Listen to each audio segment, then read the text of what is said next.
going to be dealing with the Bentwaters case. Now, in early 1981, well, it's actually 1980, Christmas time going right into 81, on a set of consecutive nights, a UFO was seen over a dual airbase run both by the United States and by the UK government. United States running Bentwaters, the English running Woodbridge. There was a UFO that encroached over the area of weapons storage, and I'll let Peter go into the significance of that. But it is very significant. It's very significant that an aircraft incurring over this area is not a good place for it to be. And it then landed outside the base. A series of MPs went out, or SPs as they are in the Air Force, and came upon a craft or of some form of construction that they were able to touch, feel, and whatever, and it departed. Returned again the following evening, doing the same thing. Different set of SPs went out, and there was a whole host of things that happened. Now, this object was viewed by no less than 20 different people, 20 different airmen from various angles, and was even recorded by the Deputy Base Commander Halt. Colonel Charles Halt. He made an audio tape of his events, of what he saw while he was tracking one of these objects. Now, what's interesting to note is more than one object on each of these nights that were visible, and but one of them on each night took it upon itself to land. And we actually have Colonel Halt's audio tape for you. This is, one of those things that's in the public domain. I mean, it's out there. If you want to find it, it's out there. It's on the internet. We have a link to it on our site, SpookySouthCoast.com. But for those of you that don't have access to a computer, we want to present to you this audio evidence. Now, it's about 17 and a half minutes long, and in the interest of science and getting all the evidence out there, we want to play the entire file for you, because if we just jump in and play, the second half of the clip where it really starts to intensify, it's going to sound like a hoax. Well, people should also know it's 17 minutes total length, but the total encounter lasted over a couple of hours. Yes. So what you're getting is the points where Halt turned on and off making comments on 17 minutes worth. It's not like the event just happened for 17 minutes. It's kind of like a time-lapse type thing where it just takes the key information. So takes all the salient points that he was looking at, So, I mean, like I said, it's 17 and a half minutes of audio. At points it may be a little bit difficult to hear, but believe me, you have to hear this if you want to make up your mind, or if you're interested in UFOs, and because this is some incredible evidence. So we're going to play the entire 17 and a half minutes for you. When we come back on the other side, we will have Peter Robbins to discuss this case. We will take your calls at 508-996-0500, 508-291-0500, or your questions from the live room on our website, SpookySouthCoast.com. So settle down, get ready, and be prepared to hear some things that you've probably never heard before.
right here, the clicks. Yes, sir.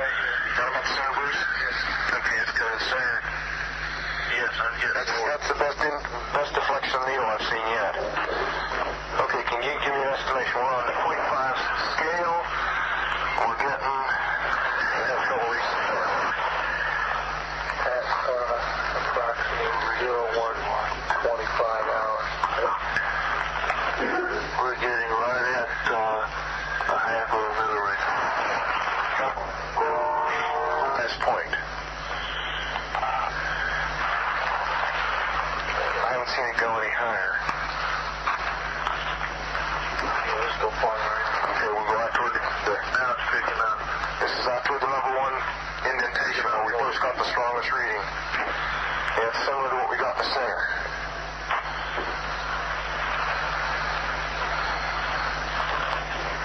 Not in a pond. It's mainly in the center. Looks like an area here possibly. It could be a blast. It's in the center. It's hard to tell. You got to take this finger about 3. Here too. Up to what? 7. What? Just jumped up to 7/10 there. 7/10 right here in the center? Uh-huh. We found a small blast, what looks like a blasted or scruffed up area here. We're getting very positive readings. Let's see, is that here the center? Yes, it is. This is what we would assume would be the dead center. Just picking up more as you go along the whole ridge, you know. Up to 7/10 or 7 units, it's called on the 0.5 scale.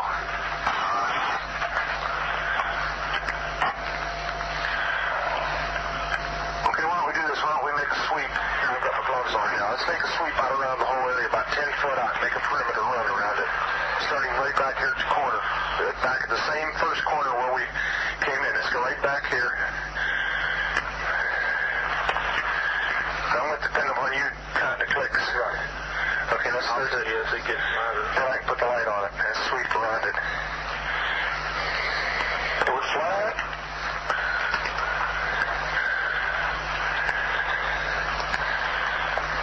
Put it on the ground every once in a while.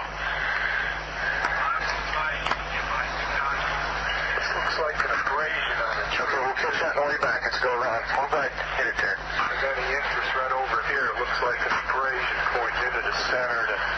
It is. It may be old, though. There's some snap marks or something on it. Let's go on back around.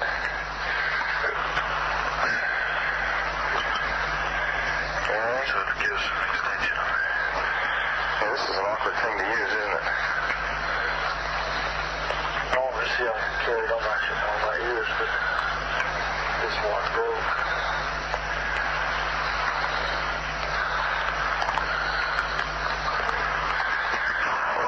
Further, I'm going to shut your quarter off till we find something.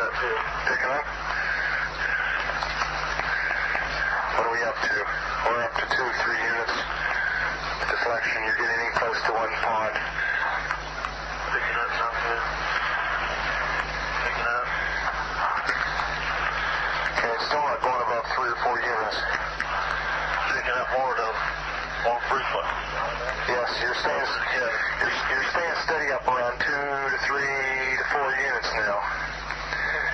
Yeah. Each one of these trees that face into the blast, what we assume is a landing site, all have an abrasion facing in the same direction towards the center. The same. That's interesting. Let's go this way around the circle here. Turn it back down here. Pick up the collection. Let me see that. Well, that's kind of funny. You're right about the abrasion. I've never seen a tree that's, never seen a pine tree that's been damaged react that fast. I got a bottle to put that in. Yeah, you got a sample bottle? We'll just put it for the soil. Yeah, here, stick this on the ground. You'll notice they're all the same. Okay, from now on, let's identify that as point number 1. That stake there. So you all know where it is if we have to sketch it. You got that, Sergeant Nevels? Yes, sir. Okay. Closest to the Woodbridge base. B.1. B.1. Let's go clockwise from there. Point 2. So this tree is between point 2 and point 3. That 2 other personnel requesting you randomly your location. Tell them negative at this time. We'll tell them when they can come out here. We don't want them out here right now. Okay, the sample, you're going to mark this sample number 1. Yes, sir. Have them cut it off and include some of that sap and all. is between indentation 2 and 3 on a pine tree about 5 feet away, about 3.5 feet off the ground. There's a round abrasion on the tree about 3.5, 4 inches in diameter.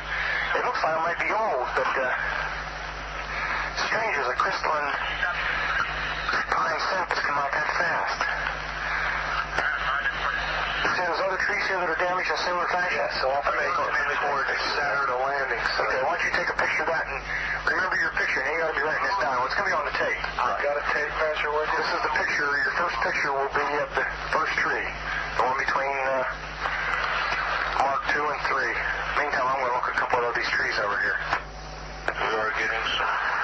You're getting rings on the tree you're taking samples from on the side facing the suspected landing site. 4 clicks max.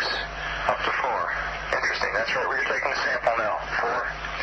That's the strongest point on the tree? Yes, sir. If you come to the back, there's no clicks whatsoever. No clicks at all on the back. It's all on the side facing the... Interesting. The indentations look like something twisted as it got, as it sat down on them. Looks like someone took something and sat it down and twisted it from side to side. Very strange. We're looking at the same tree we took the sample off with this, what do you call it, star scope? Star. You're getting a definite heat reflection off the tree, about 3 to 4 feet off the ground? Yes, where the spot is. It's the same place where the spot is. We're getting a heat. And the spot on the tree directly behind us, I picked up the same thing, and the one off to your right. Look, 3 trees in the area, immediately adjacent to the site, within 10 feet of the suspected landing site. We're picking up heat reflection off the trees. Like 5 and up. What's that again? Well, shine a light on again, Bob. Wait, I'm going to turn. Yeah, get the light on the spot, and then when you want to turn the light on, you'll notice the white. Hey.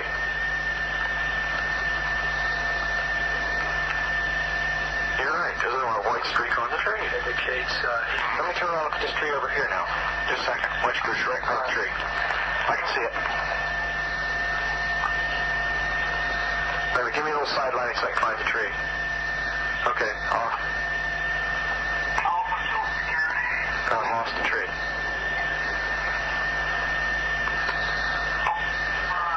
Okay, stop. Light on. Hey, this is eerie. What is the hot spot? This is strange. Here, someone want to look at the spots in the ground? Whoops, watch out. We're walking all over the podcast, sir. Okay, let's step back, not walk all over. Come back here and somebody put a beam on them. Or you're going to have to be back 10 or 15 feet. See it? Okay, fine. Okay, lights off. He took this long to dock. What do you think about the spot?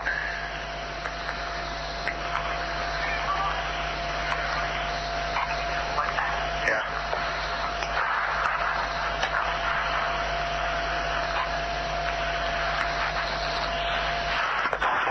Spot.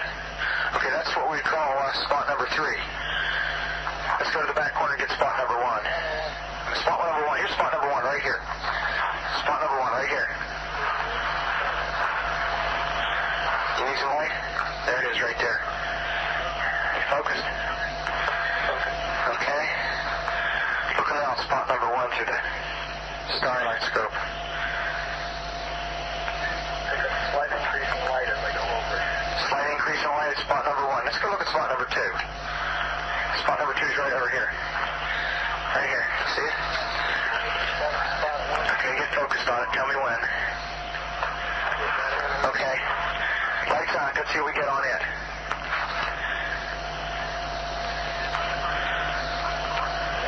Slight increase. Just a slight increase? Try to center. The center spot. Well, it really isn't center. It's slightly off center. It's right there. Okay. I'm going to get your reading on it right there. Okay. Tell me when you're ready. Okay, lights on. This is the center spot we're looking at now. Almost center. Slight increase there. This is slightly off center toward the 1-2 side. It's some type of abrasion or something in the ground where the pine needles are all pushed back more. We get a high reading, about deflection of 2 to 3, maybe 4, depending on the point on it. Yes. You said there's a positive after effect? Yes, there is definitely. That's on the center spot.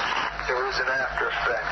What does that mean? It means when the lights are turned off, once we are focused in and allow time for the eyes to adjust, we are getting an indication of a heat source coming out of that center spot, which will show up on a heat or some form of energy. It's hardly heat at this stage of the game. And it is looking directly overhead. One can see an opening in the trees plus some freshly broken pine branches on the ground underneath. Looks like someone came off about 15 to 20 feet up. Some small branches about an inch or less in diameter. Within the 148, we're hearing very strange sounds out of the farmer's barnyard animals. It's very, very active, making an awful lot of noise. There's a pigmentation. You just saw a light there. Wait, where? Right in this position here, straight ahead, in between the switch. There it is again. Watch, straight ahead off my flash right there. There it is. Hey, I see it too. What is it? We don't know, sir. Can I get some more? Yeah, it's a strange, small red light. You'll see maybe a quarter to half mile, maybe further out. I'm going to switch off. The light is gone now. It was approximately 120 degrees from the site. Is it back again? Yes, sir. Oh, that's the flashlight's in. Let's move out to the edge of the clearing so we can get a better look at it. See if you can get the star scope on it. The light's still there, and all the barnyard animals have gotten quiet now. Yeah, we're heading about 110 to 120 degrees from the site out through to the clearing now. Still getting a reading on the meter. About 2 clicks. Maybe 3 to 4 clicks, getting stronger. Now it's stopped. Now it's coming up. Hold on, there we go. About approximately 4 foot off the ground. Compass set to 110 degrees. All right, just turn the meter off. Got to say that again. About 4 feet off the ground, about 110 degrees, getting a reading of about 4 clicks. Yes, sir. Yeah, but no, it's done. I think it's something other than the ground. I think it's something variable here. Tree right over. We just found the first night bird we've seen. We're about 150 or 200 yards from the site. Everything else is just deathly calm. There is no doubt about it. There's some type of strange flashing red light ahead. It's yellow. I saw a yellow tinge in it too. Weird. It appears to be maybe moving a little bit this way. Yes, it's brighter than it has been. Yellow. It's coming this way. It is definitely coming this way. Pieces of it are shooting off. There is no doubt about it. This is weird. To the left. Yeah, definitely moving left. Two lights. One light to the front, one light to the left. Keep the flashlights off. There's something very, very strange. Get the headset on. See if it gets any stronger. Okay. Give us your rundown. Notation that this is on a beta reading, too. It's on a beta reading? Okay. It still has been removed. Okay. This is falling off it again. But it just moved to the right. Yeah. Off to the right. Strange. Oh, why don't you go left? Let's approach to the edge of the woods up there. Can we do without lights? Let's do it carefully. Come on. Okay, we're looking at the thing. We're probably about 200 to 300 yards away. It looks like an eye winking at you. Still moving from side to side.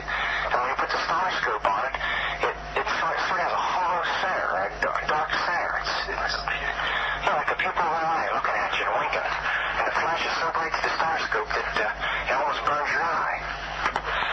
We passed the farmer's house and across in the next field. Now we have multiple sightings of up to 5 lights with a similar shape and all, but they seem to be steady now rather than a pulsating or glow with a red flash. We just crossed the creek, and we're getting what kind of readings now? Getting 3 good clicks on the meter, and we're seeing strange lights in the sky. 244, we're at the far side of the second farmer's field, and made sighting again about 110 degrees. This looks like it's clear out to the coast. It's right on the horizon. Moves about a bit and flashes from time to time. Still steady or red in color. Also, after negative readings in the solar field, we're picking up slight readings, 4 or 5 clicks now on the meter. 305. We see strange strobe-like flashes to the rather sporadic, but there's definitely something, some kind of phenomenon. 305 at about 10 degrees horizon directly north. We've got 2 strange objects, half moon shape, dancing about with colored lights on them. That gets to be about 5 to 10 miles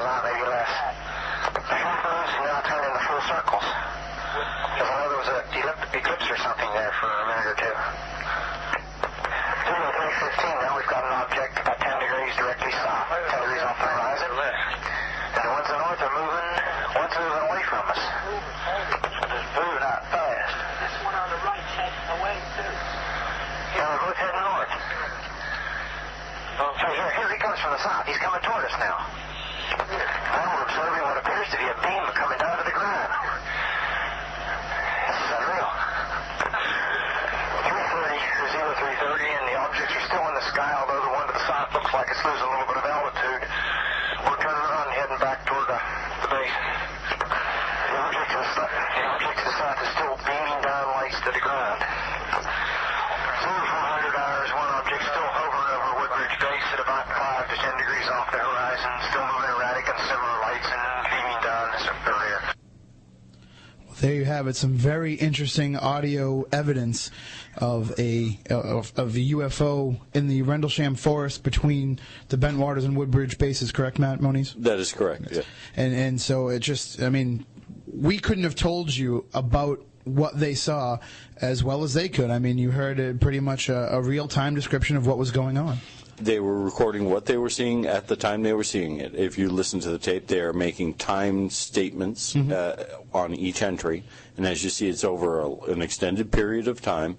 And they're talking about multiple objects, directions, colors, controlled type of ascension, descension, and what have you. Now, you've heard this audio evidence. You can make judgments for yourself. Now, basically, when people wanted to talk about the authenticity of it, I just say, hey, if it's a hoax, it's not going to be 17 and a half minutes long. But now you've heard that evidence. What does this all mean? What exactly happened? How can we prove that this happened? How do we know it's just not some people having fun with us releasing this stuff out there? What does it all mean? Well, we're going to get into all that with our special guest, Peter Robbins, on the other side of this break. So stay tuned here on Spooky South Coast. Very special night talking about the UFO incident at the Bentwaters-Woodbridge Air Force bases. Stay tuned. Don't look now, but Spooky South Coast is creeping up behind you right after this.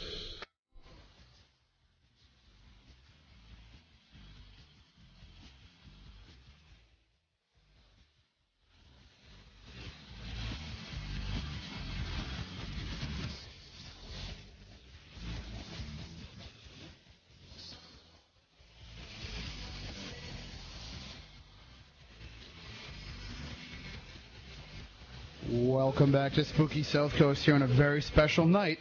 We're focusing on the Bentwaters-Woodbridge UFO incident back from 1980 in the UK. We will get into all the information about what you just heard, about what that audio file is all about, with our very special guest, Peter Robbins. He's been involved in UFO studies for 25 years as a researcher, an investigator, a writer, a lecturer, a best-selling author, and in his current capacity as an executive assistant to Bud Hopkins Intruders Foundation. Of course, we've had Bud on the show. He has spoken on the subject of UFOs for more than 20 years. He has lectured in more than 20 states, Canada and France, and done dozens of talks in the United Kingdom. He's worked with the United Nations. He's worked with the House of Lords in Britain's Parliament, the Scientific Bureau of Investigation as well. He's the co-author, along with Larry Warren, of the British bestseller Left at Eastgate, a first-hand account of the Bentwaters-Woodbridge UFO incident, its cover-up, and the investigation. So our very special guest, welcome to Spooky South Coast, Peter Robbins. I did not take him off hold. Peter, are you there? I am. Okay. See what happens when they leave me in charge of the technical stuff?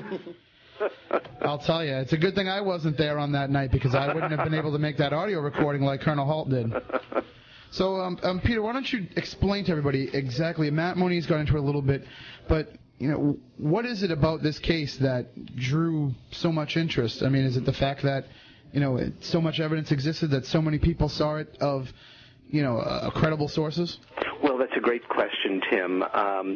I think the Rendlesham Forest UFO incident case, as it's also known, is the preeminent case that we have in UFO studies, in great part because it has some of everything that we look for in cases. It definitely involves overflights of things seen, recorded on radar, photographed.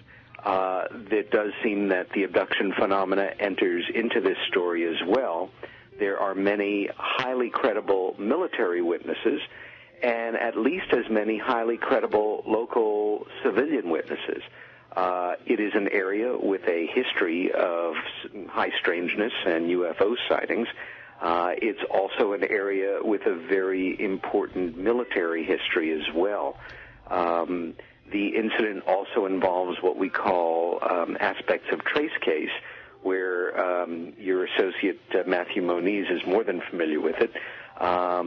In his capacity as a soil analyst, he did the analysis on the actual soil taken from the site of the appearance of the craft on the third night, the one that my co-author was in, and compared it very carefully to surrounding soil samples in the field. But again, this case has a little bit of everything, and there was a cover-up moving into place really almost immediately after the incident happened. So it held my attention for more than a decade of working constantly to develop what is now regarded as the best book on the best documented and certainly best known incident of its kind in the history of the United Kingdom. And now why don't we start with how the whole situation began? I mean, didn't it basically just start with some anomalies on the radar screen? Well, it began, again, the entire incident runs across 3 consecutive nights between Christmas and New Year's in December of 1980. And on the first night, I don't know whether they were first seen on screen. I believe they were, but they were also visually observed coming in over this twin NATO base complex, RAF Woodbridge and RAF Bentwaters. Bentwaters now completely decommissioned, are only about 6 miles apart from each other, and they're separated by a good stretch of the Rendlesham Forest.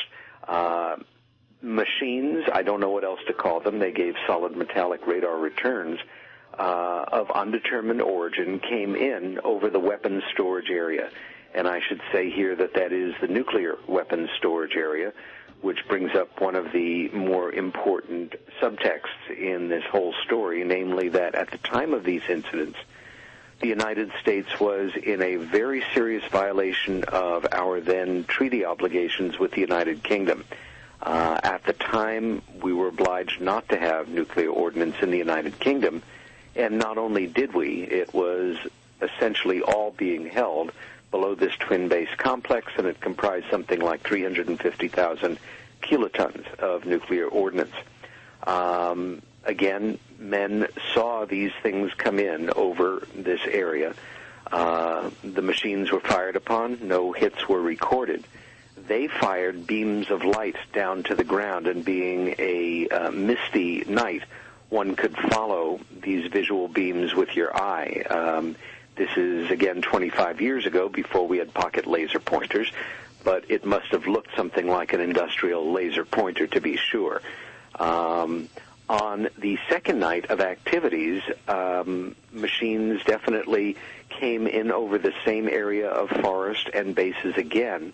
They were seen maneuvering in a rather organized manner in the skies above, almost the way that helicopters would do a grid search of an area for a downed aircraft. Also, it seems that on that second night, machines came in and touched down in the woods and around the bases. I should also go back and say that on the first night, the most important aspect, besides these overflights of the weapons storage area, is that a number of I would say Air Force law enforcement police officers observed a light go down in the Rendlesham Forest not far from the east gate of RAF Woodbridge. There was no crash to speak of. There was no explosion of flames, no vibration that would suggest an explosion. But being trained military police, they radioed in for permission to investigate because on a certain visual level it did mimic something going down in the woods, likely a small aircraft. They got into the area, and as they got closer to the area where they were confronted by the thing I'm about to describe, they began to have electrical problems with their Motorola radios and were out of commission for most of the next few hours. There were 4 law enforcement police officers. And shortly they came upon a machine that's been described to me, and if you saw the Sci-Fi Channel documentary, Jim Penniston described it quite well there. It was about 1 meter, 2 meters on a side. That's about 7 feet on a side. It tapered upwards.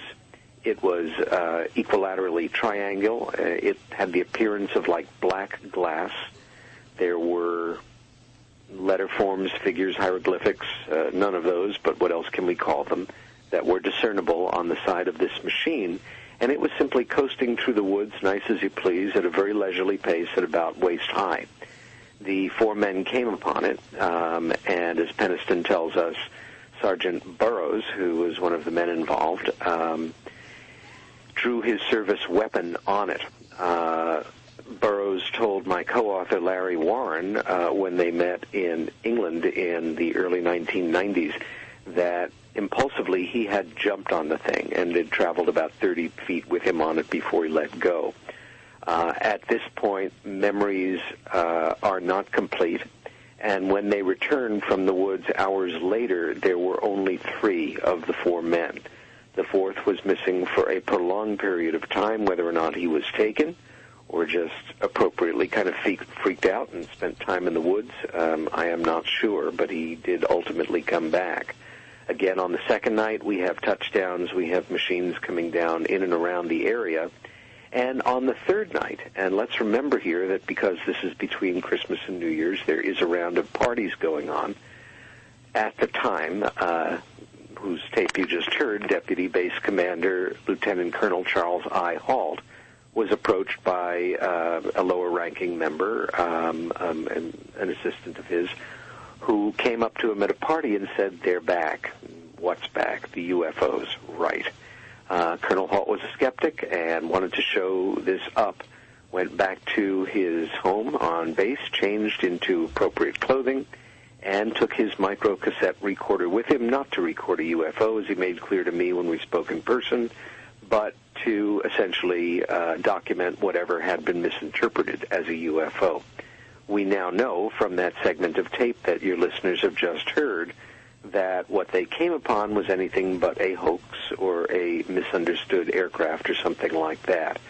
By the way, that section, that 16 or 17-minute section, from what Mr. Halt says, represents several hours, which he has never released to the public, and I'm sure you're as curious as I as to what's on there.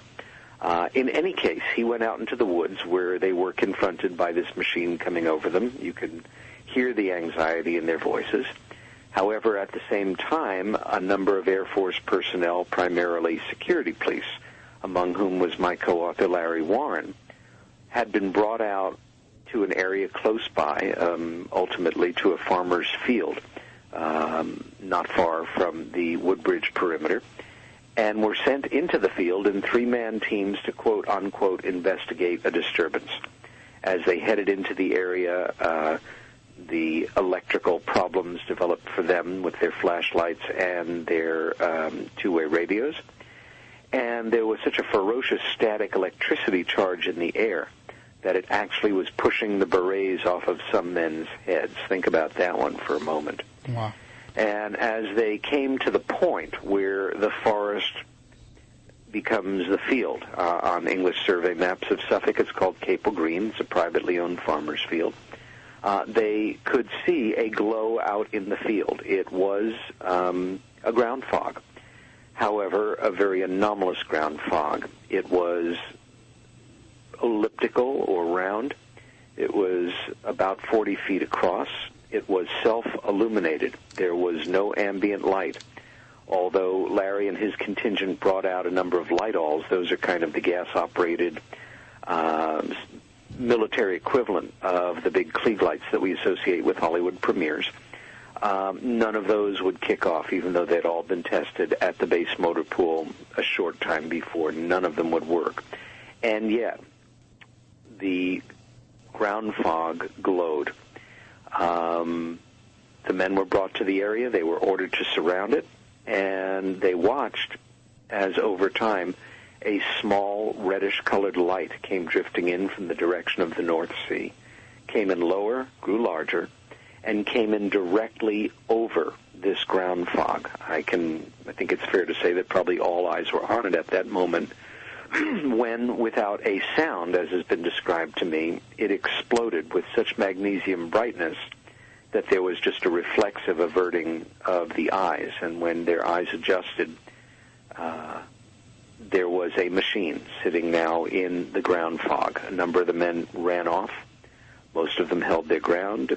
Granted, they were young, but they were highly trained military specialists, and this was a highly military situation. From this point, again, they held their marks. They had all had their weapons confiscated, removed when they pulled into a trucking area about half a mile away where they disembarked their vehicles. So none of them were armed, which maybe is a good thing. Who knows what might have happened when that thing appeared. Oh, exactly, yeah. Or what might have happened not long after when Larry, the man next to him, Sergeant Adrian Bustinza, other men on their side, saw a glow beginning to work its way around from the far side of this craft and ultimately make itself plainly visible to them.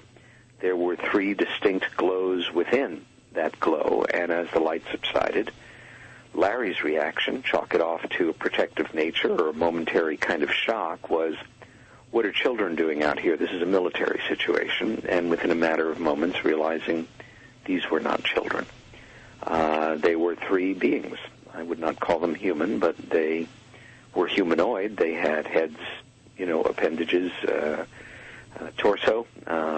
Were not like a gray alien as depicted in so many fictional kind of things, although it is a report that we get fairly consistently. These were much stockier.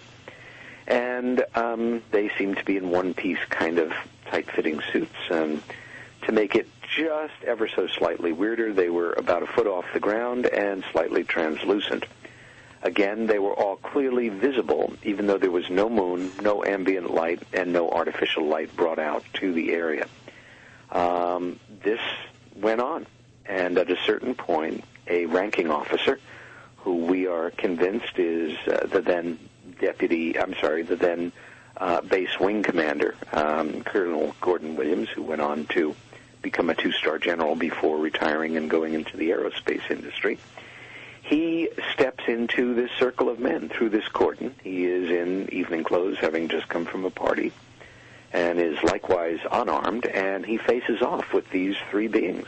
Well, I mean, you're looking at a situation where you're combining first contact with what's essentially an invasion of a nuclear weapons facility. Correct. So, I mean, how did they handle that situation? Well, it was potentially the biggest public relations nightmare in Air Force history, I guess. I can imagine. And the other backstory, which I find fascinating, and it's just the kind of thing that you sort of hope for if you're a scrupulous nonfiction investigative writer, because even writing about this stuff, it can be dry. And the backstory is this. Besides the nuclear treaty violation, if you were to go back to, a big newspaper's records for this week, the New York Times, the Boston Globe, take your pick, Washington Post, and look at the big story for that last week internationally in December 1980, there was only one. And it was about a situation that was exacerbating in Poland and causing the Soviets great concern, which was causing the West great concern, namely that an upstart electrician, who was something of an idealist working in the Gdansk shipyards, had begun a pro-democracy movement among shipyard workers. It was an unknown name at the time, but most of us know it now. It was Mr. Lech Walesa, who went on to become the first elected president of Poland. And in the papers, yes, we saw that there was concern, that the Soviets were concerned that if this thing got out of hand, they might have a full-scale revolution on their hands, and this is almost 10 years before the Soviet Union begins to disintegrate. And what we did not know at this time, Tim, was that bases like RAF Bentwaters and RAF Woodbridge, which were normally fairly dense with, state-of-the-art fighter aircraft, had almost no fighter aircraft on location. They had all already been flown to West Germany to forward operating locations and were sitting on the tarmac waiting for orders. Now, the other thing that wasn't published in any Western newspapers at the time, because it was considered appropriately highly classified, was the Soviets had massed over 100,000 crack troops on the Polish border. And if the Gdansk shipyards went and the democracy movement began to spread into the city and the countryside, the Soviets were going to roll into Poland and quash this upstart revolution.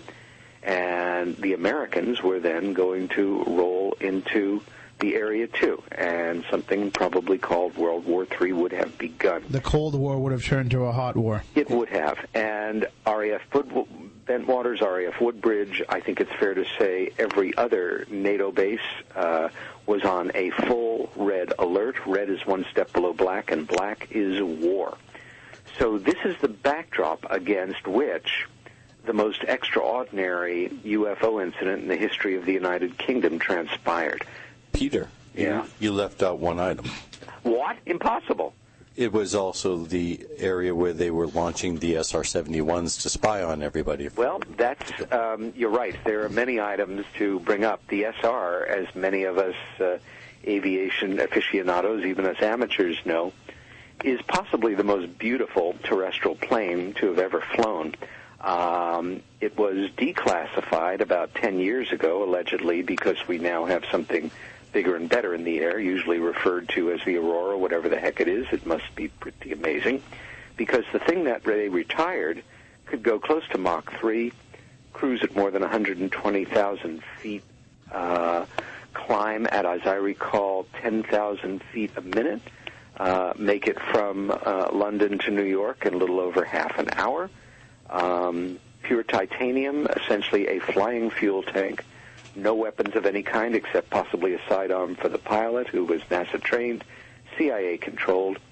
And believe it or not, I actually got to watch one of these things completely as a fluke in 1988 on my first research trip over with Larry. We were several miles in the woods and just happened to be on the trajectory of the classified runway where they ran these things and the U-2s off of, and it came in over our heads at just a couple of 100 feet. And wow. It was gorgeous and amazing looking, a total jaw-dropper. I've never seen anything like it.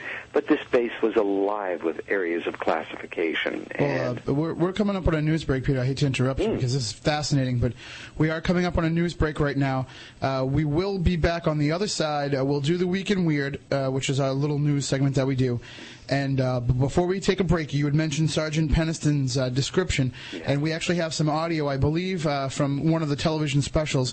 So we're going to play that for you right now as we head into the news. Sergeant Jim Peniston of the RAF Security describing what happened. So we will talk to you in a few minutes, Peter. Mm-hmm. I was called at the Chow Hall to go out to the East Gate at about 12 o'clock at night, and I proceeded out there. When I arrived there was 2 police units there. They were pointing over into the wooded area, about 300 yards approximately off the East Gate. We seen a glowing white light with some yellow and some blue in it. It was the closer we got, the more intense the bright white light emulated out of it. We got to the edge of the forest, and it was bright enough to make you squint. We were approximately about 60, 70 yards away from the craft. As I got maybe within 10 meters of the craft, it was apparent there was no aircraft that I've seen.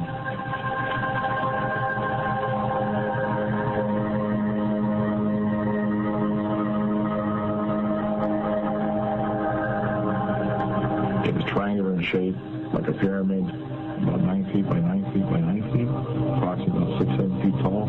The fabric of the craft was a very smooth, black, glass-type fabric. Underneath the craft, there was what appeared to be some type of landing struts or landing gear, and they left a triangle impression on the ground. The colors that were still moderately covering the edges of it were red, blue, and yellow. As I proceeded up to the craft and got beside of it, I noticed a writing of some sort or a description of some sort on the side of the craft. Under indecipherable. I didn't know what it was. The craft itself was warm. I observed the craft probably for about 15 minutes, 20 minutes on the ground, checking it out, and circling it. Then about 15 minutes later, the craft started moving back towards the trees and the woods, back through the woods, and it probably went back probably about 200 feet. We never really got really close to it again. The craft raised up through the trees, and in a blink of an eye, it was gone.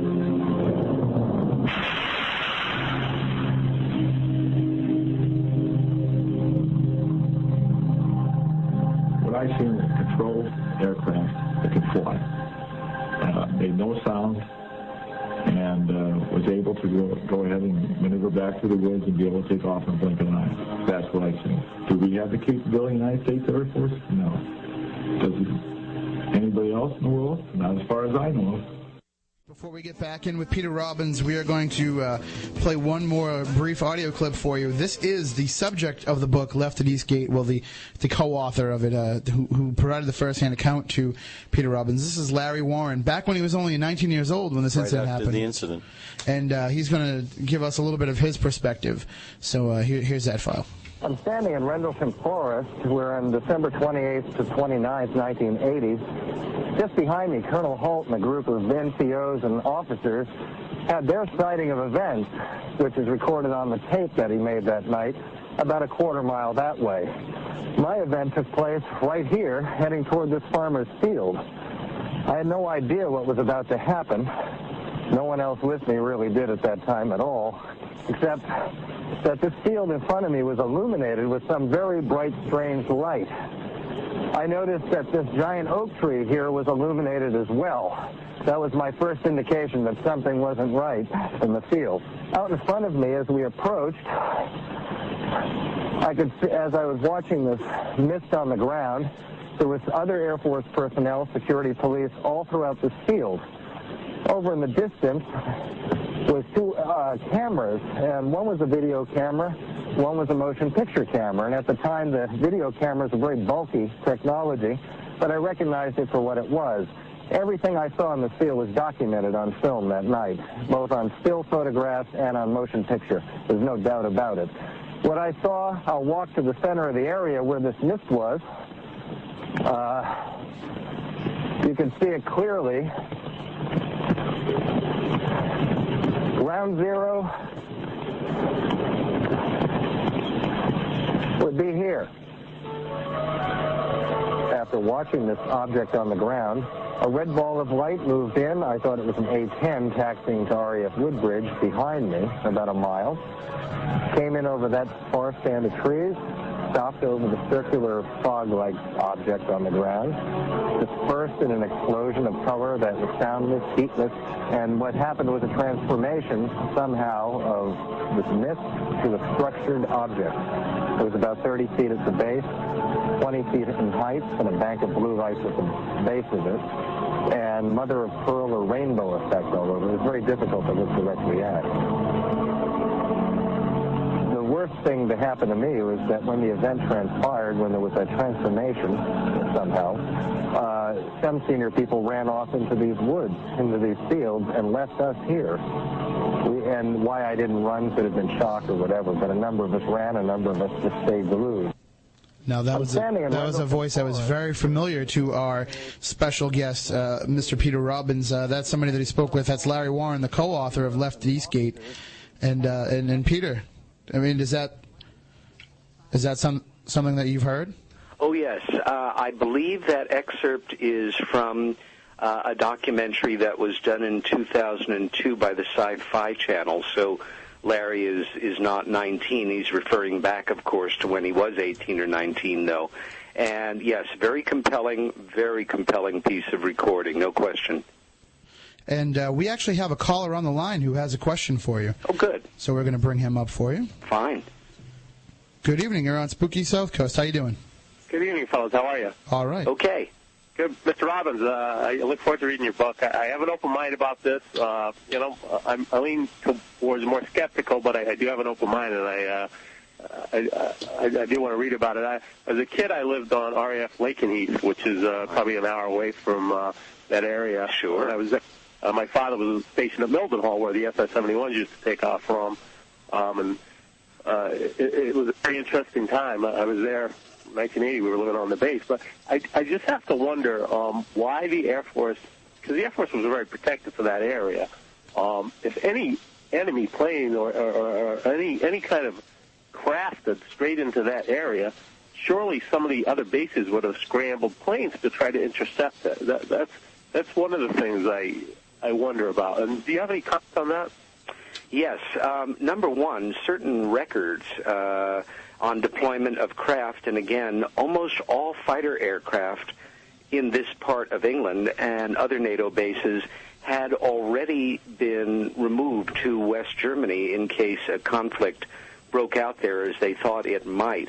Also, for the record, and this is now fully acknowledged not just as a matter of research, but by Ministry of Defense and more official agencies, records revolving around that night, particularly those of radar checkpoints in the area, military and civilian, radar tapes and logs, in some cases were confiscated and never returned, or returned with that page missing, so to say.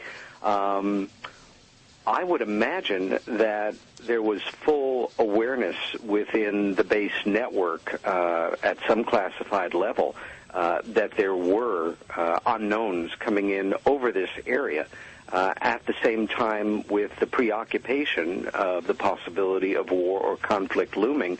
I am not sure how widely dispersed this information was. Also, you're absolutely right to be suspect about any sensational story like this. I think one of the things I'd like to think that helps make me a fairly ethical and respected researcher and writer in this area is I have to function as a skeptic. If I'm caught in some silly, nonsensical story or something that proves to not be what I thought it was, and I publish around it, the reputation is going to follow me for the rest of my life. I thought I'd be going to England once when I first signed on to this, and taking a year or two to write it up. But that's not the way it worked out. It took almost a decade, and I just got back from my 15th investigative trip to the United Kingdom. It took a great deal of time in some cases to win the trust of civilian and military witnesses and to build our case with physical evidences, witness testimony, historic evidence in terms of military documentation, and ultimately corroboration of individuals like Peter Hill Norton, the former Chief of Staff of the Ministry of Defense and former Admiral of the Fleet, who not only confirmed for my co-author and I that indeed we had uncovered a very serious nuclear treaty violation, but in fact that these events had gone down much as claimed, and all but the highest-ranking individuals were shut out of it except on a need-to-know basis. But I salute your attitude, and while I do hope you read Left at Eastgate, take nothing at face value. I hope that our book will make the case for you, but I thank you for your very good question. No problem. It just seems it seems so huge the way it's been described, and like I can't wait to get to Amazon.com, and in just a moment I'm going to go order it. But it just seems such a huge thing to be able to be covered up. Well, it does. I mean, the whole UFO phenomena, one of the great arguments I always have thrown in my face is something like this is too big, it could never be covered up. Somewhere there'd be leaks. Well, you know what? There have been leaks. But where do they end up? In some small scholarly journal or being spoken about at some conference, in the hinterlands? If the book gets published, how many people really read it? It's certainly not going to appear in the major media. And I think we all have to be very suspect of our media and take everything it reports to us with a grain of salt and balance it against other, non-traditional sources, whether you listen to BBC or National Public Radio or, consult blogs. How can such a big secret be covered up? Well, I'm reminded that during World War II, at the height of the Manhattan Project, over 40,000 individuals were working for it. And although we now know that there was a leak, essentially leaks were extremely rare, from the highest levels down to secretaries like my mother's younger sister, who had a secret clearance during the war and was not much more than a teenager typing up documents and passing them on. But big secrets can be kept, and that should not be a signal for everybody to just become a conspiracist. But it does mean that everything really has to be questioned, no matter how it seems on the surface. And one last thought, when you do order the book, the edition that you want is the one that is newly revised and updated with new information. And that is the book that is published by Cosimo Press in New York. And it's on Amazon? You can find it on Amazon or any book-related website, or your local bookstore will order it for you. Yeah, if they don't have it here, which the bookstores in this area do keep a very good supply of books on UFO phenomena. If they do not have it, you can order it through one of the local stores. And we'll have a link up to it on our site, SpookySouthCoast.com, too. I enjoyed the show. Thank you. It's a great subject. And thank you. Thank you. Thank you. And we have another caller standing by. Good evening. You are on Spooky South Coast. Okay. There we go. I think that person got abducted. So call back, 508-996-0500, 508-291-0500 if you have any questions for Peter Robbins about this case or just the UFO phenomena in general. But now we talked a little bit about this at the beginning of the show and before the show on the phone, Peter, and that's that there is one television show in the UK that is claiming that the entire Rendlesham incident was a hoax. Yes. Certainly this case has been interpreted by many people in ways that make it seem a lot more conventional. One of the most common explanations put out for it, which upon investigation or visiting the area or meeting with any of the credible individuals who claim to have seen and experienced what they experienced and saw, this one I find particularly insulting because it credits a lighthouse about 10 or 12 miles from the site of the incidents with being the cause of these alleged UFO landings. The late Philip Klass, possibly the best-known debunker in UFO studies, a man who spent a good part of his life simply putting down any possibility that UFOs were real. Why? Well, because they couldn't be real, therefore they weren't. Therefore they must be something else or a fabrication or a lie. He actually had the nerve to allege that the guys who were out there, were blowing a little weed or a little bit high, and, they saw some police lights and the light of the lighthouse and got confused. Well, not only is that insulting, these men were very carefully vetted for this job hours before they were going on a shift, as Larry was that night.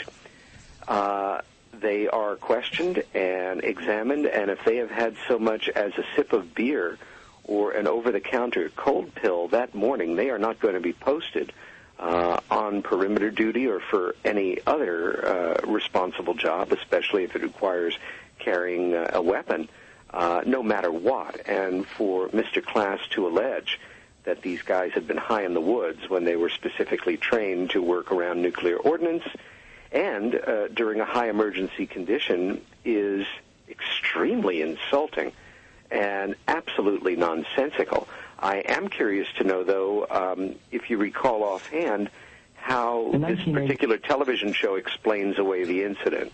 Well, what we're going to do, Peter, is we're going to play Colonel Halt's account of what happened, and then I'm going to read to you from the report from Inside Out, the television program, which is basically one person saying he played a trick on Halt, and Halt fell for hook, line, and sinker. The gentleman who drove the car around with the light on, who later recanted. But let's hear Colonel Halt's account, and then we'll be right back. Yeah, I was assigned to RAF Bentwaters-Woodbridge, which is a combination twin base complex. I was assigned as the deputy base commander. On the evening of the 29th of December, we were having the Combat Support Group Christmas party. We just finished dinner when the police lieutenant on duty came in just white as a sheet and said, "I've got to talk to you and the base commander right now." And he said, "It's back." We looked at each other and looked at him and said, "What's back?" He said, "You know, the UFO, it's back." 3 days beforehand, there is a sighting witnessed by many security police. We crossed Bentwaters and out the back gate to the Woodbridge base. We proceeded on into the forest to the area where the supposed landing had taken place several nights earlier. There were 3 indentations in the forest, equal distance apart. So I had the disaster preparedness NCO start to take readings. While we were in the process of getting readings, which by the way came out much higher than background radiation, somebody noticed something in the forest, the light. The light was bright like the sun. It was glowing, but it had a dark center, and it appeared to have something dripping off it like molten metal. The light was about 15 or 20 degrees off to our left, almost directly in front of a farmer's field. As we approached the fence, the edge of the field, and were watching this object, it suddenly exploded. Now, there was never a sound the whole time. It burst suddenly into 5 objects, 5 white objects, and disappeared. And at that time, we noticed there were several objects in the sky, 2 to the north and 1 to the south. They were brightly lit, multicolored, and they were moving very rapidly together as though they were in formation. We watched them for several minutes, and they kept doing this. We turned and watched the object to the south, and suddenly it came toward us at very high speed. It stopped and sent down a beam like a laser beam. It fell right at our feet. It stayed on for several seconds, and just like a flashlight, it clicked off. Managed to get a bit of communication through to the command post and asked them to check with Eastern Radar, who had air defense for that sector. They came back and said no, they weren't painting anything on the screen, but they couldn't explain it, wouldn't say a whole lot more. I never saw anything as far as an alien being or anything that could be considered human or humanoid or anything of that nature. Although I had a distinct feeling, in fact, I'm firmly convinced that the objects we saw were under some type of intelligent control. All right, so that was Colonel Charles Halt, the base commander at the Air Force Base. And, you know, he described it very level-headed, very cool-headed. But that didn't stop a gentleman from attacking him on the Inside Out program.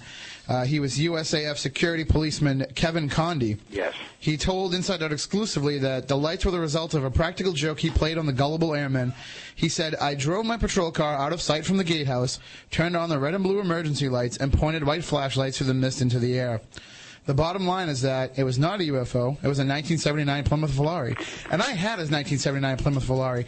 And while it is a big airship of its own, I don't think you'd be easily confusing with a UFO. Also, James Easton, a writer specializing in UFO phenomena, recently stumbled across eyewitness reports hidden in a released United States government file. He says each individual account conflicts with another. The most damning of all, as you mentioned before, is the admission that the men knew they were, quote, chasing lighthouse beams from the Orford Ness Lighthouse. One of Halt's men says he touched an alien craft, while another says nothing happened at all. Halt maintains that a light out at sea was a UFO. Easton says he's identified it, as you mentioned, as light coming from the shipwash buoy. Also, Condy said that, you know, as we spoke about how the U.S. relations with Russia were worsening at that time, Condy has questioned the airmen's conduct at that time, saying if they were out in the forest seeing red and blue pulsing lights, and I'm back here doing this prank with red and blue pulsing lights, what else do they think they're seeing? You have to call into question the judgment of military officers in charge of a frontline base in the Cold War who can't distinguish a UFO from a bank of police car lights. Well, I also question a USAF security member that's screwing around while they're in a similar situation myself. But ufologists maintain that there is a high-level cover-up, and some believe that witness reports are false. And we even saw on one website, Peter, that the cover-up went so far as that when the result was over, there was a Men in Black type situation where these guys were whisked away and told, you didn't see anything, and there was an alien present in the room when that happened. Well, let me start with Mr. Condi. Number one, yes, that story made the wire services, I guess, 2.5, 3 years ago or so, when confronted by his alleged actions by an English writer, Georgina Bruni, who also has written extensively on this case. Condi backed down and admitted that his prank did not happen anywhere within this time frame. So, number one, we kind of wasted some time on a totally useless jerk who should have been castigated. How dare he behave like that in an area very close to a highly secured NATO base? He certainly could have created a problem for himself. And if there were other men out there, and again, if there were, it had nothing to do with the incident at hand, he was acting extremely irresponsibly, and again has recanted in the press that he had anything to do with this incident around the night in question.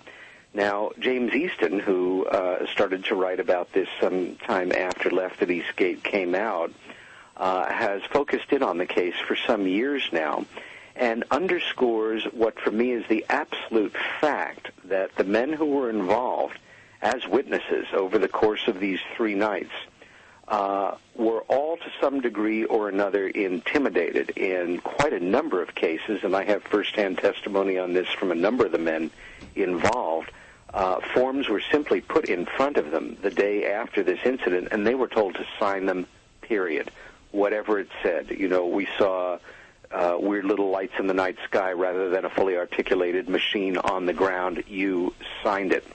And the last thing that you discussed, that there seems to be this aspect of the cover-up where men were jerked around with mentally or intimidated or drugged or hypnotized in the presence of a non-human intelligence. I can tell you, yes, for a fact, that men were indeed screwed around with mentally. You can call it, something like Manchurian candidating some of these guys. Mm-hmm. They were subjected to scenarios that I believe the intention was to infuse the original memories and make their real memories, which were wild enough, seem absolutely loopy if they ever talked about them, because they'd be mixed, hopefully, in the minds of the intelligence operatives who put this together, that it would form a stew and they'd sound absolutely crazy. I have to respectfully say that I feel that the presence of an alien or aliens was intentional on the part of the debriefers, the programmers, but that, in fact, that was an illusion that was calculated to freak these guys out even more. Now, I may be wrong here, but I don't think so. No, that's an excellent point. And I think we have another caller here with a question for you, Peter. Yep. Good evening. You're on Spooky South Coast. Oh, hi. How you doing, Tim? Good. How are you? It's Steve from Napa. What's going on? Hey, Steve. How you doing? Hey, do you mind if I change subjects real quick, or is that going to interfere with what's going on tonight? We'd like to keep it on topic. What would you like to tell us about? I was just going to talk about our investigation today, but if that's not possible... Well, I'll tell you what. Why don't we shoot me an email? We'll set up some time for you next week where we can talk uninterrupted, and people can call in and ask you some questions. All right. Hey, that sounds like an amazing idea. All right. So just shoot me an email, and we'll set something up. All right. Sounds good. Thanks, Steve. All right, Peter. Yes, that's one of our local ghost hunting groups who. Great. They've been out in the field and they've been having some interesting results. So. All right. I'll look forward to hearing about that. And one thing that we talked about during the news break was we were kicking around some of the other things that were going on in December of 1980. Yes. And one of the things that I brought up is only a few weeks beforehand, John Lennon was murdered. Yes. On the 8th of December, that's correct. And he seems, I mean, not only are these ships flying over England, which, of course, there's a much more important reason why they were there, but John Lennon is known to have been very involved in ufology. Well, it's so interesting that you mentioned this, because there's a connection here for both Larry and I. Larry was on the base at that time, had just gotten there, was a big Beatles fan, like me, but for different reasons. I kind of grew up with it, and he, like so many people, adopted them for his own after the fact. I was actually in New York, not far from where it happened at the time, and it was a very sad night. It happened during the week, but that weekend, a lot of men left base and went into London to be part of a huge memorial service. And I have seen, with chilling detail, I mean, talk about poignant things that cement bits of history, a very, very high-resolution news photo of thousands of people in Trafalgar Square. And Larry had always told me that he was there in Trafalgar Square and had climbed onto, like, the first level of the big monument there so he could see out. And son of a gun, with a 10-power loop, there he is right there at the age of 18 or 19, sharp as a tack, and part of this huge memorial. But it was very, very impacting to him and his friends, as you can imagine. Most of these guys were 19, 20 years old and were into all the great British pop music. And, yes, it enters very much into that aspect of the story. Now, one thing that is of interest, it's not really, mentioned in a lot of the mainstream stuff about Larry Warren, but he's actually from close to this area. He's a Brockton, Massachusetts native, is he not? I think he was born in New York, but his folks moved him up there when he was very young, and he lived there for quite a while until I think his parents separated, and then he left Massachusetts. When I met him, in earnest, when we started on this project in '87, he was living in Connecticut, and his mother was living in a small town outside of Albany, New York, where she still does live. Well, an interesting aspect of Brockton, Massachusetts is it borders on a paranormal hotspot, which cryptozoologist Lauren Coleman dubbed the Bridgewater Triangle. Oh, I love it, and he's one of my favorites, God knows. And well, he's actually just confirmed with us today. He's going to be a guest in the future here on Spooky South Coast. Wonderful. Lauren's the best. You'll have a terrific show that night. But did Larry ever mention any similar incidents in his youth, maybe around the Hockomock Swamp area? We've never talked about that per se, but as you and your readers will find out when you read Left at East Gate, and as Matt Moniz knows, Larry had experiences, paranormal and UFO-related, as a younger person, including one or two with his mother, who is adamant about the reality of what she experienced and remembered. So he did not come to this as a total non-experiencer, which I must say, when I found out about this, I was less than thrilled about it. In the 80s, it was still seen as extremely controversial. If you had a paranormal experience, our way of looking at it was pretty much like you had been hit by lightning, and the chances were it was not going to happen to you again, when now I think it is fair to say, certainly in UFO studies and other paranormal-related areas to a degree, that if it has happened to you, it has happened to you before and will probably happen to you again. And if it hasn't happened to you, then it probably won't. That incidents tend to concentrate themselves with certain individuals for reasons that we can theorize on and guess about, but they do seem to be interested in bloodlines, and these things do follow very documentable patterns. All right, well, we're coming up on our final few minutes. If you have a question for Peter Robbins, you can give us a call, 508-996-0500.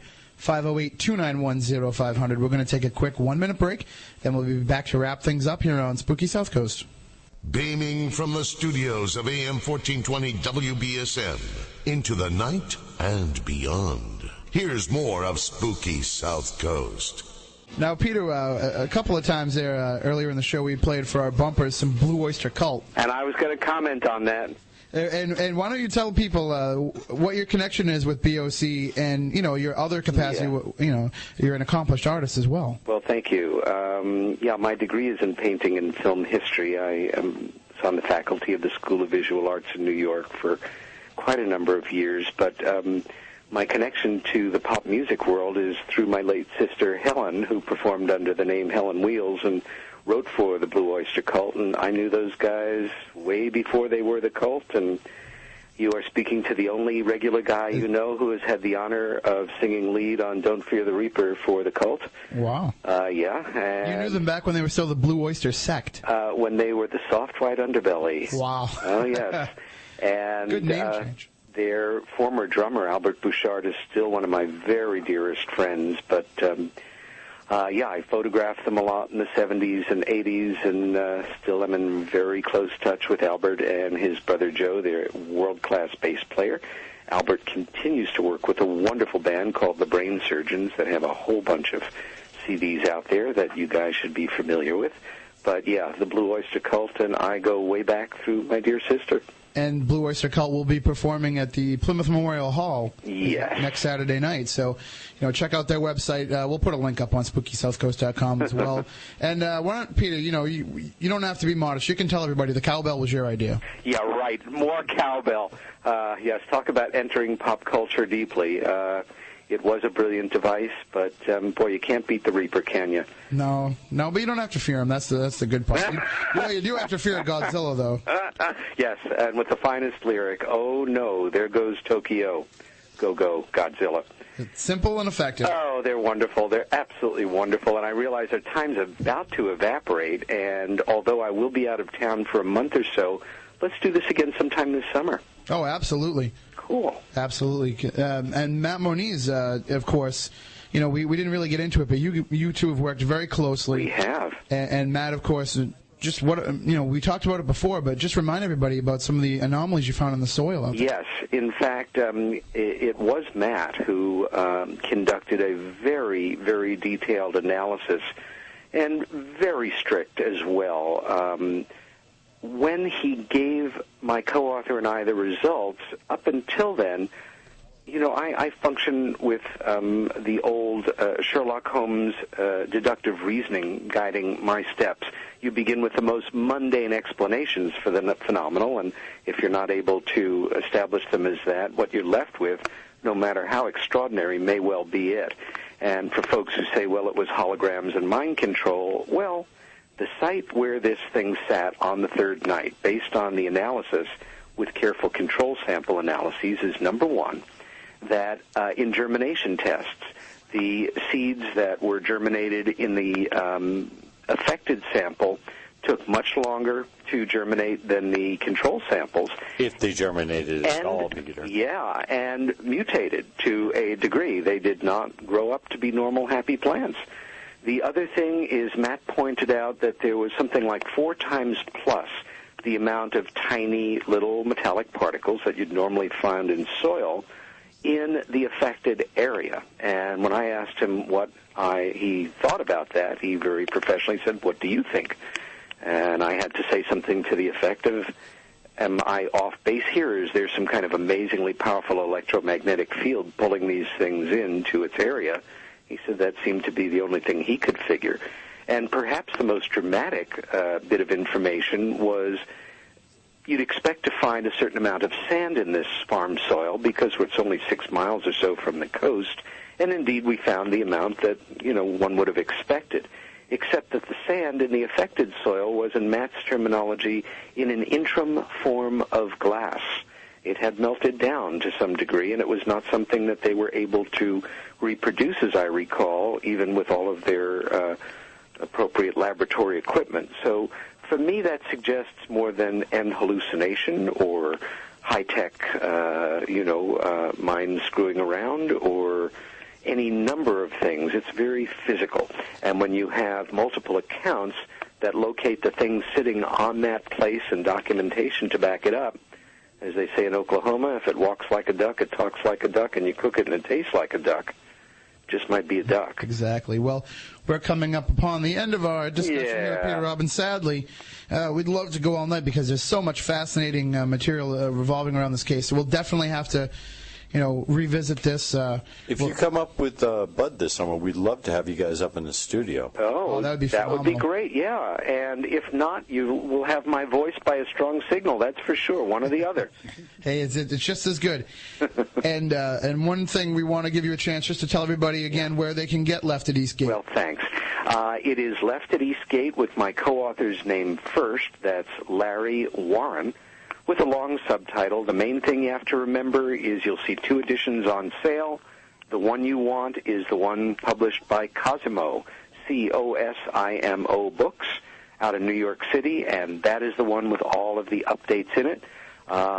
You can always contact me through Weird South Coast, and I know that Tim, Matt, and Matt will forward me any information or any questions, and I'll try to keep the answers coming. Gentlemen, it's been a pleasure, and I look forward to being back on the show when it gets a little warmer out. All right, the pleasure and the honor is all ours. Hey, both ways, brother. All right, thank you very much, Peter. Okay. So that about wraps it up for us tonight on an extremely interesting evening. Too bad it had to end so soon. So for Matt Costa, from Matt Moniz, and myself, Tim Weisberg, we invite you all to stay spooktacular, everybody. See you next week.